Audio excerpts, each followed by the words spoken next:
हजारौं वर्ष पुरानो गाउँ, यसमा एउटा यस्तो रहस्य लुकेको छ।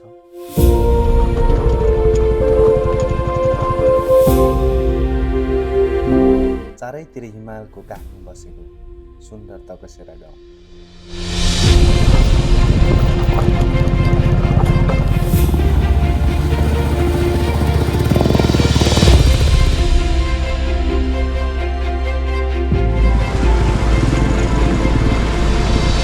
हजार वर्ष पुरानो भनिने यो गाउँ आफ्नै परम्परा, आफ्नै भाषा, आफ्नै संस्कृति।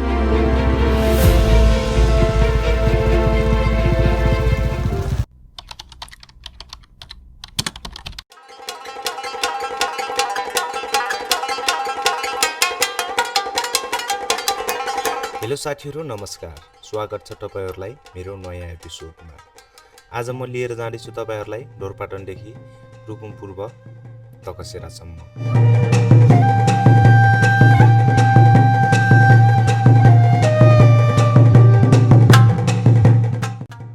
ल दाइ, हामी लाग्छौँ हैन? बस्नु होला। अब फेरि अब नेक्स्ट टाइम अब कहिले हुन्छ बसौँला। भने उता रुकुमकोटमा चाहिँ आफ्नो मान्छेहरू छन्। नभए त्यो खानुसाना खाने यताउति भएर नि त्यहाँ एउटा नम्बर लिएर जानु, बिचबाट पुगेर फोन गर्नु। हुन्छ, नम्बर टिप्नुहोस् ल। के गर्ने सर, अब यस्तै हो। त्यो तकसेराको लागि होला नि है? तकसेरा छ यो होटल।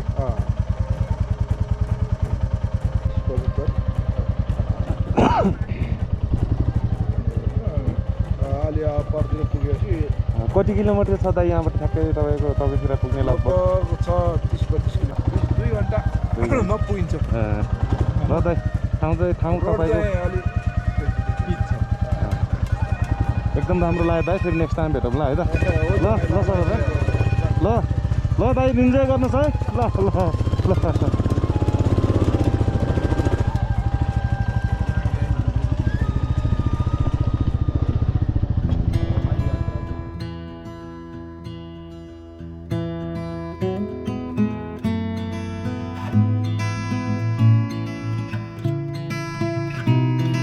नेपालमा यस्ता ठाउँहरू छन् जहाँ पुग्नु आफैमा एउटा यात्रा हो। आज म ढोरपाटनबाट पूर्वी रुकुमको ऐतिहासिक गाउँ तकसेरातर्फ निस्किएको छु। यो केवल बाइक यात्रा मात्र होइन, ऐतिहासिक संस्कृति र प्राकृतिकको खोजी पनि हो।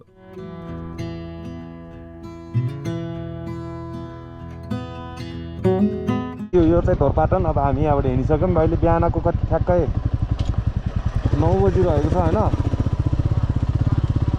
9 बजी निस्क्यो यहाँबाट। अब त्यही हो, सबै कुरा सबै भिडियोमा हुन्छ होइन? मेरो चाहिँ यस्तो भन्ने हुँदैन। भिडियोलाई हेर्दै गर्नु होला। अनि च्यानलमा को हुनुहुन्छ नयाँ, सबले सब्सक्राइब गरिदिनु होला, भिडियोलाई लाइक सेयर गरिदिनु होला है त।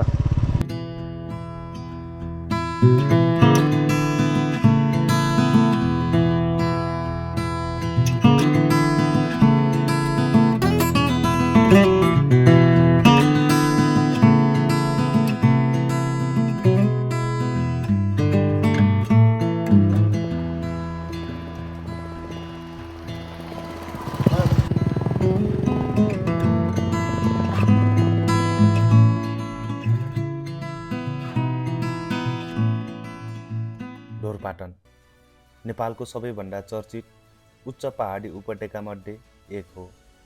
फराकिलो मैदान, चिसो हावा र मन लोभ्याउने हिमाली दृश्यले यहाँ पुग्ने हरेक यात्रुलाई मोहित बनाउँछ। यही बाटो हुँदै अगाडि बढ्दै गर्दा छेउछाउमा देखिने यो स्याउका बगैँचाहरूले यो यात्रालाई अझ सुन्दर बनाइदिन्छ।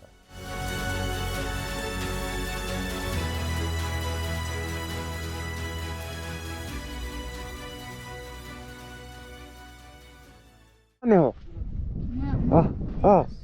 यही हुनुहुन्छ हजुर? ठिक छ। ल, हामी ढोरपाटनबाट आयौँ। तकसेरा जाने हो। तकसेरा यही हो र तकसेरा जाने बाटो।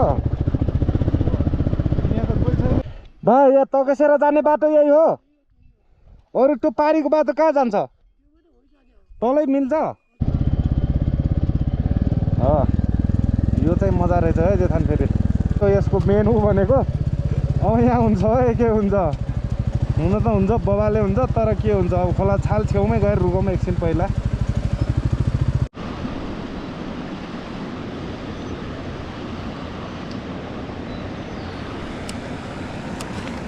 चलो फेरि नदीको क्रस गरौँ होइन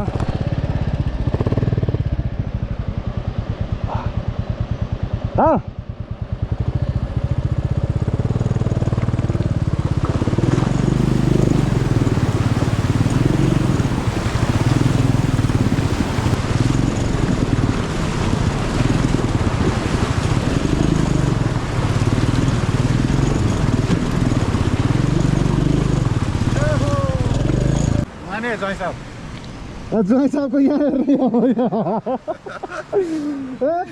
जुत्ता त जे होस् नयाँ भयो होइन चलो ठिक छ सब अब मेन पोइन्ट यही हो यहाँबाट अब बाटो सायद राम्रै होला होइन पौडी खेलिदिने नै चिसो छ चलो साथीहरू नदी चाहिँ क्रस भयो होइन अब हामी लाग्यौँ पूर्व रुकुम पूर्व यहाँबाट तकसेरा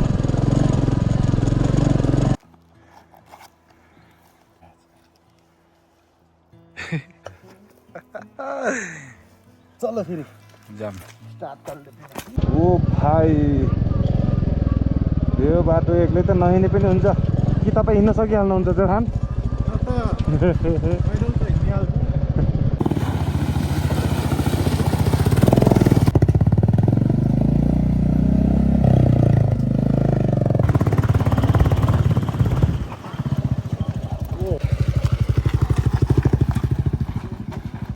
मान्छे एक्लै सक्दैन अब दोबारा नै आएंगे ये रात में यार अब श्रीमतीले ढलान गरेर ग्यारेबिल हाल्ने होला नहोला अब नेतालाई बाइक हामी दुःख पायौँ भने एक्लै गाह्रो छ ग्यारेबिल हाल्ने दोबारा नै आउँगा ये रास्ते में के गर्ने सनै पर्यो यसलाई के भन्छ यो बनाउने त्यो मिरेर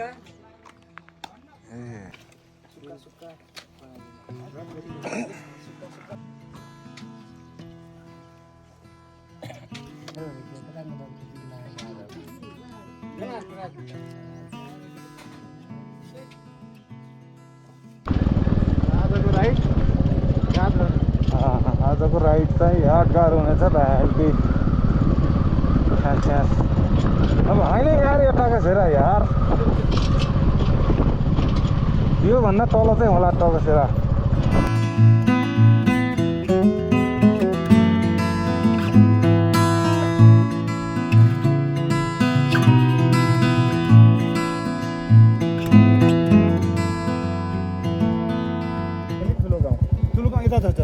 भित्र छ नि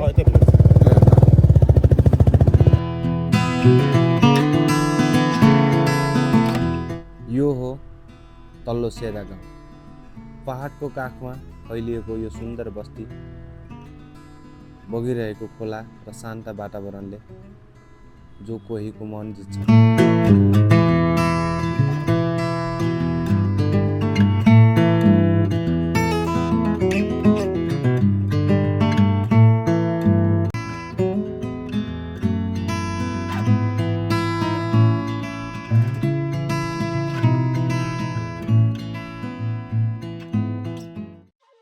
पूर्वी रुकुमको दुर्गम भूभागमा रहेको तकसेरा प्राकृतिक सुन्दरताले भरिएको गाउँ हो।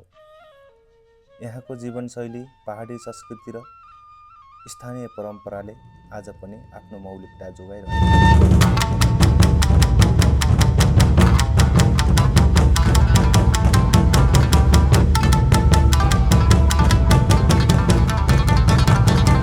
छ। स्थानीय जनविश्वासका अनुसार यो क्षेत्र धेरै पुरानो बस्तीमध्ये एक मानिन्छ।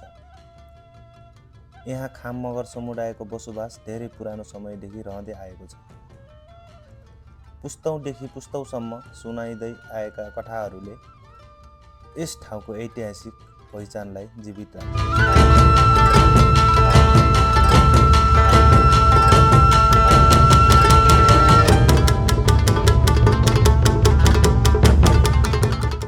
वरिपरिका हरिया डाँडाहरू, जङ्गल, खोल्सा र हिमाली दृश्यले तकसेराले अनुपम सौन्दर्य दिएको छ। यहाँको शान्त वातावरणले प्राकृतिक प्रेमी र यात्रुहरूलाई बारम्बार फर्केर आउन मन लाग्ने बनाउँछ।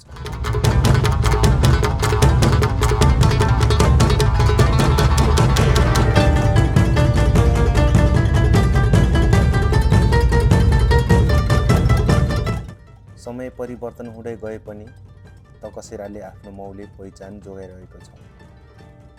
शिक्षा, सडक र सञ्चारको विस्तारसँगै गाउँ आधुनिक बन्दै गएको छ, तर आफ्ना परम्परा र संस्कृतिलाई पनि सम्मानका साथ अघि बढाइरहेको छ।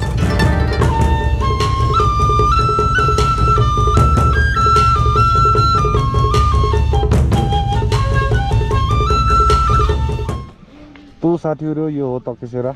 हामी अहिले यहाँ तकसेरामा उपस्थित भएर यहाँको मजा लिँदैछौँ।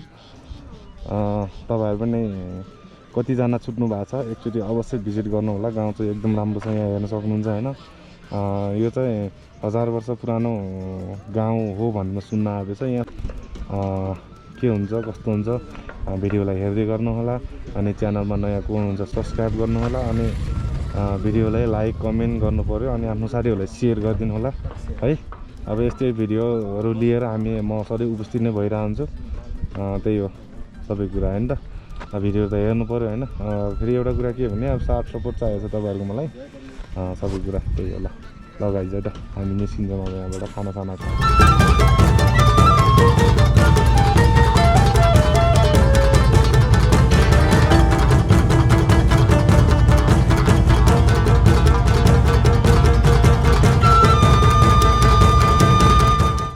ढोरपाटनदेखि तकसेरा हुँदै रुकुमकोटसम्मको यो यात्रा केवल बाइक राइड मात्रै थिएन, यो प्राकृतिक, सांस्कृतिक र यहाँका आत्मीय मानिसहरूसँग जोडिने एउटा अविस्मरणीय अनुभव थियो।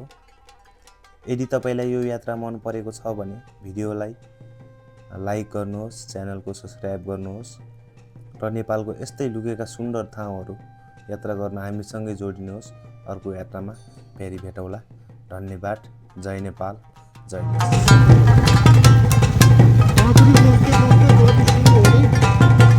खराब हो गई।